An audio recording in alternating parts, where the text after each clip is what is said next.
La palabra la señora diputada representante del pueblo de la provincia de Buenos Aires, Alcira Argumedo. Gracias, señor presidente. Aquí el miembro informante del oficialismo dijo que no había que mirar al pasado. Yo creo que sí. Tenemos que revisar el pasado para que nos vamos a dar cuenta que estamos frente al hecho más ignominioso y humillante de la historia argentina, el tratamiento de la deuda externa, frente al cual el pacto Roca-Rusimón aparece como un juego de niños. El tema es que abordar el problema de la deuda significa, en Argentina, penetrar en el corazón de las tinieblas. Todo es oscuro, no hay registros ni liquidaciones, desaparecen los documentos, tanto los originales de inglés como los traducidos. Todo se pierde misteriosamente. En contraste, cuando algunos patriotas, como Alejandro Olmos, se toman el arduo trabajo de revisar todos y cada uno de los documentos que iba pudiendo encontrar y llega a lograr un dictamen de un juez de la Nación que no fue apelado, donde demuestra el carácter de 477 ilícitos y desfalcos en el tratamiento de la deuda, el tema es que encontramos que el presidente Kirchner pierde en el año 2003 una gran oportunidad histórica, porque desde julio del año anterior, desde el 2002, existía en este Parlamento, ese dictamen, que en el caso de Ecuador, el presidente Rafael Correa, con los mismos abogados, Cleary, Gottlieb, Steen, Hamilton, con los mismos acreedores, Citibank, JP Morgan, etcétera, etcétera, decidió hacer una auditoría. ¿Y sabe qué pasó? Cuando los bancos se enteraron que tenían registrados todos y cada uno de los desfalcos que habían cometido, al igual que lo que señalaba el dictamen del juez Ballestero, fueron los bancos los que vinieron a pedir negociar y aceptaron cobrar solo el 30% de la deuda. Ahora, ¿sabe cuál fue la condición que pusieron? La única condición que pusieron estos patoteros, que esa investigación no se diera a publicidad. En cambio acá, el tema es que, claro, ¿cómo se va a conocer ese dictamen si allí figuran los nombres de los bancos y corporaciones nacionales y extranjeras que estatizaron su deuda privada? 184 corporaciones y bancos, por un total de 23.000 millones de dólares, que era equivalente a la mitad del total de la deuda externa argentina en 1981. Recordemos algunos, porque son esas deudas las que estamos pagando.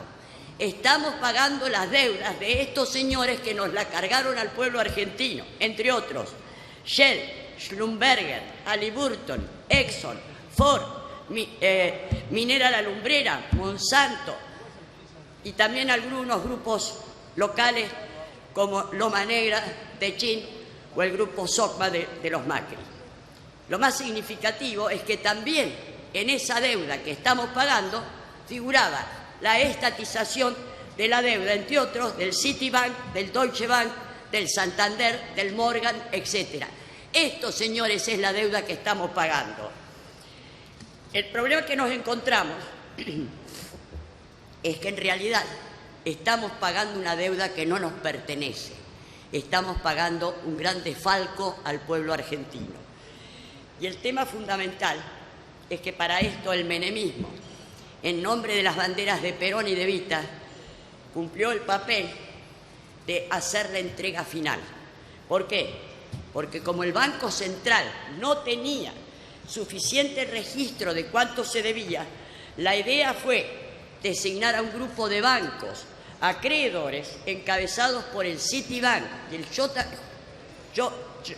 Morgan, que son los que están ahora, muchachos, para establecer cuánto le debíamos, cuántos eran los intereses, cuántos eran los punitorios, etc. Lo más parecido a un zorro cuidando el gallinero.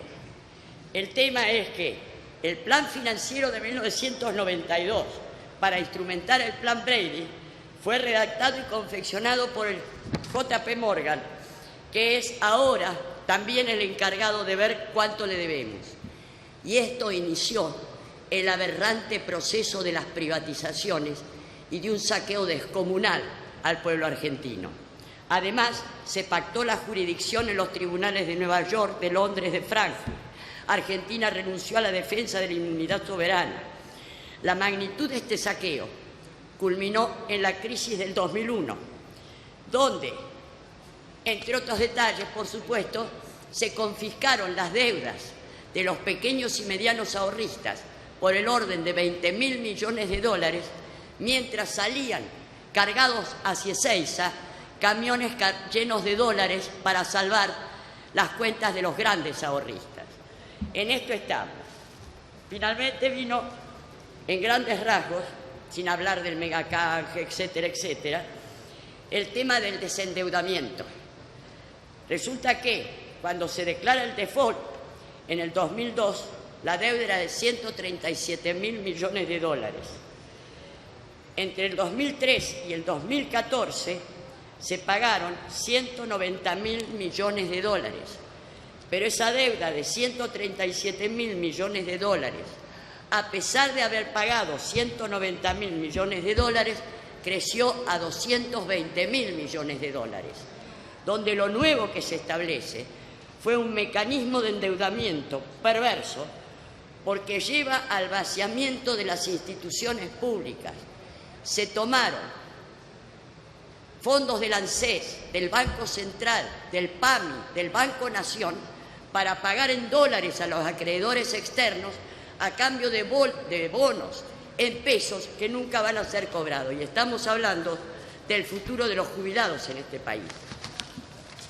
Se calcula que en el 2015 el 61% de la deuda pública, 136.000 millones, sobre el total de 220.000, es una deuda intraestado que pone en riesgo, reitero, el futuro de los jubilados y pensionados en este país. Todo esto sin contar los manejos turbios del canje del 2010, que en su momento denunciamos, donde participó el señor Vudú con la financiera Arcadia y que de alguna manera también se volvió a someter a la jurisdicción de Nueva York. Por este camino caímos en las garras de los fondos buitres.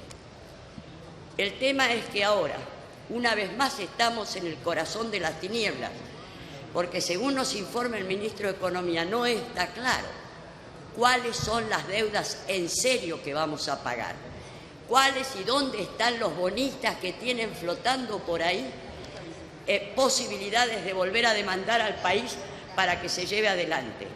Y sobre todo, tenemos que nuestros negociadores y defensores son los mismos, J.P. Morgan, Citi, compañía, que van a decirnos cómo negociar y salir de este entuerto, y por supuesto van a ser los que nos presten plata para endeudarnos más, que en realidad para pagar la deuda que eran de ellos, pero la privatizaron y se hizo cargo el pueblo argentino.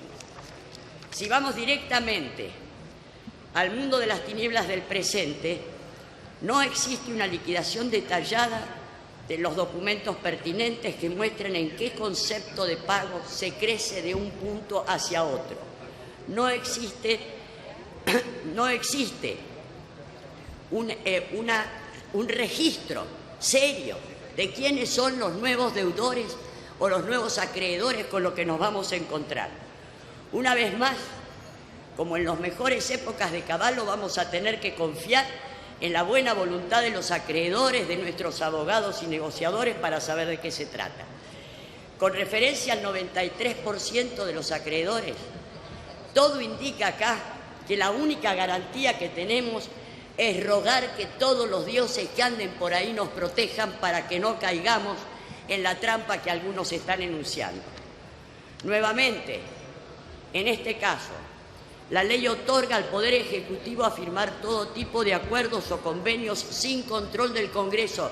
Acá se ha dicho, en realidad, lo único que se hará es informar al Congreso. no tener un acuerdo previo del Congreso para tomar nueva deuda. Y en este sentido, la Comisión Bicameral Permanente, creada por la ley que ahora vamos a derogar, se le saca ni más ni menos que el carácter de las atribuciones que puede tener para llevar adelante una investigación seria de la deuda, que a su vez, desde hace 1 año y medio en que fuera creada, nunca se manejó, nunca se constituyó seriamente y nunca investigó. Se prorroga la jurisdicción en favor de los tribunales extranjeros, y acá hay algo que se volvió a mencionar. Se reitera el espíritu de la ley financiera de Martínez de Hoz, por el cual el sector financiero no paga impuestos en este país. No hay tasas ni contribuciones por ningún tipo de acuerdo que se pueda hacer. En síntesis, para cerrar, el presidente y el ministro de Hacienda nos dicen: o hacemos esto o viene el ajuste, un ajuste descomunal. Y uno tomando no la visión de los economistas, y en esto quisiera parafrasear a Clemenceau con aquello de la guerra y los militares. La economía es algo demasiado importante como para dejarla en manos de los economistas. Y en este sentido voy a tomar la mirada de Scalabrini Ortiz. Si tiene problemas, haga el ajuste. El tema es quién va a pagar el ajuste.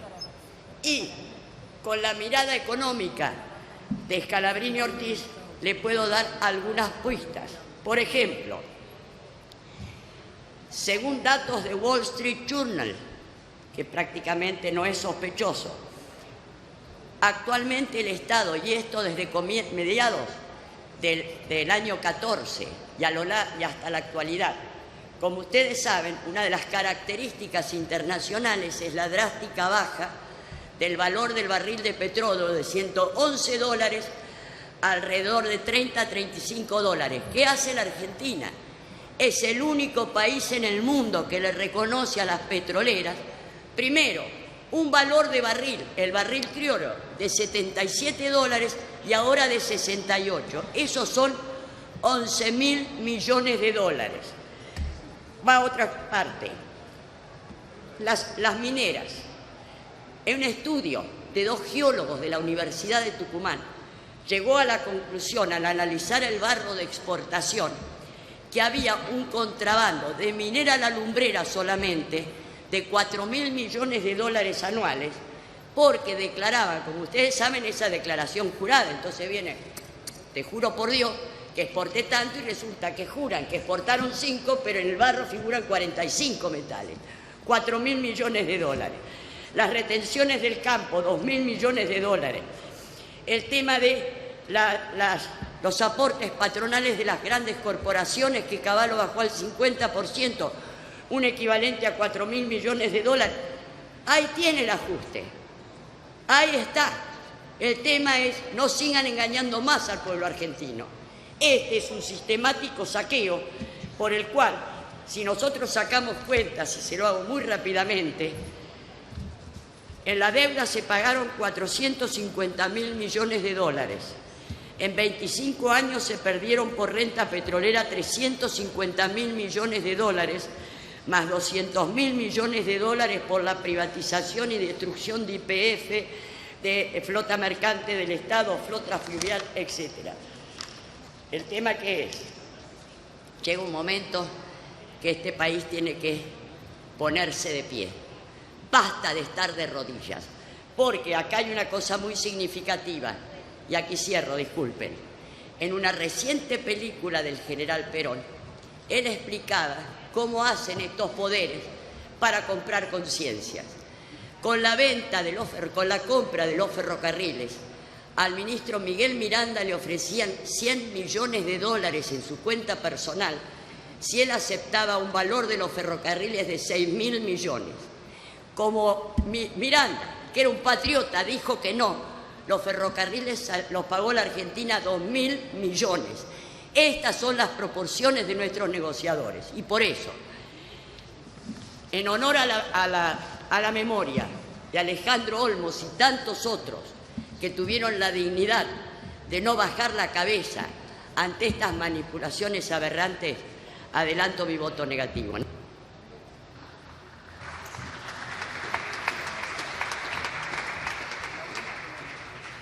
Gracias.